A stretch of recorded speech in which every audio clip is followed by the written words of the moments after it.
Good morning public. तर आज आहे 1 जानेवारीने. आज जाणार आहोत आपण एकविराईच्या दर्शनाला. तर वर्षाची सुरुवात करणार आहोत आपण एकविराईच्या दर्शनाने. तर रात्री 10 वाजता प्लॅन केलेला आहे की एकविराला जायचं म्हणून. आपल्यासोबत आदित्य आणि अनिकेत आणि ओमकार पण दुसऱ्या गाडीवर आहेत, तर ते येत आहेत. तर रस्त्यातच लागणार आपला महडचा वर्धविनायक. आपण तिथे दर्शनाला निघालो.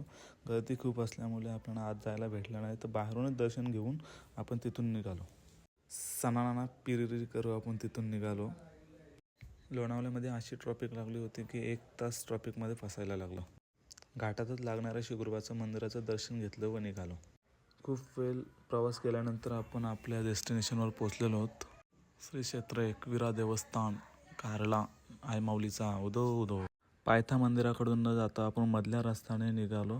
5 पायरी मंदिरावर खूप गर्दी होती. 1 तास आमचा तिथेच गेला. सर्वांना कंटाळा आला होता, मला सुद्धा कंटाळा होता, पण एकविराचं दर्शन घ्यायचं होतं. पण चल निघूया. थोडा वर जाऊन बघतो तर इथे मधमाशांनी धुमाकूळ घातला होता. सर्वांना मधमाशा अशा चावल्या होत्या व आपण सर्व पॅक अवस्थेत सर्वजण होती. आणि पहिल्यांदा मी हा दृश्य बघतोय. तर फायनली आपण मंदिराकडे आपण पोचलेलो होतो. तर मधमाशांनी धुमाकूळ घातल्यामुळे आपल्याला दर्शन घेता आलं नाही व ब्लॉगही काढता आलं नाही. तर हा ब्लॉग इथं संपवतो. जय एकविरा.